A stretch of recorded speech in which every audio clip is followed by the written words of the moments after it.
26 বিধানসভা নিৰ্বাচনৰ প্ৰাক্ষণত এতিয়া AIUDF দলৰ শক্তি বৃদ্ধি পাইছে। সামুগুৰি সমষ্টিত এতিয়া বিজেপি কংগ্ৰেছ দলত খহনীয়া দেখিবলৈ পোৱা গৈছে। সমান্তৰালভাৱে এতিয়া দেখিবলৈ পোৱা গৈছে AIUDF দলৰ শক্তি বৃদ্ধি পাইছে। ৰিভলিউচন ডাঙৰীয়া কৈছো এইবাৰ আপুনি সামুগুৰিৰ পৰা নিজিকে এইবাৰ দলে দলে আহি পেলাই AIUDF যোগদান কৰি আছে।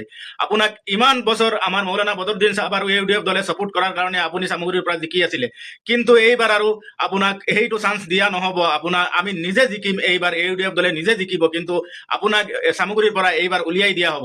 আপুনি আৰু সামুগুৰিৰ আশা কৰি লাভ নাই। যদি আপুনি ভাবিছে সামুগুৰি এইবাৰ জিকিব বুলি, তেতিয়াহ'লে আপুনি ভুল ভাবিছে।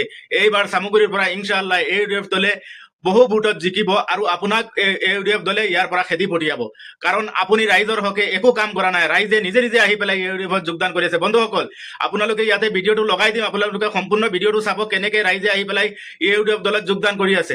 আপোনালোকে নিজে চালে নিজে গম পাব আৰু নিজে বিবেচনা কৰিব। ভিডিঅ'টো প্ৰথমে 65 ডিজিটেল ষ্টুডিঅ'ত মই মৃন্ময় তালুকদাৰ। দেখিবলৈ পোৱা গৈছে এতিয়া 26 বিধানসভা নিৰ্বাচনৰ প্ৰাক্ষণত এতিয়া AIUDF দলৰ শক্তি বৃদ্ধি পাইছে। সামুগুৰি সমষ্টিত এতিয়া বিজেপি কংগ্ৰেছ দলত খহনীয়া দেখিবলৈ পোৱা গৈছে। সমান্তৰালভাৱে এতিয়া দেখিবলৈ পোৱা গৈছে AIUDF দলৰ শক্তি বৃদ্ধি পাইছে। অগপৰ প্ৰাক্তন বিধায়ক আব্দুল আজিজে AIUDFত যোগদান কৰাৰ পিছতেই কালিৰ দিনটোত পুনৰ শতাধিক লোকে এতিয়া বিজেপি আৰু কংগ্ৰেছ দল ত্যাগ কৰি যোগদান কৰিছে বদৰুদ্দিন আজমল নেতৃত্বাধীন AIUDF দলত।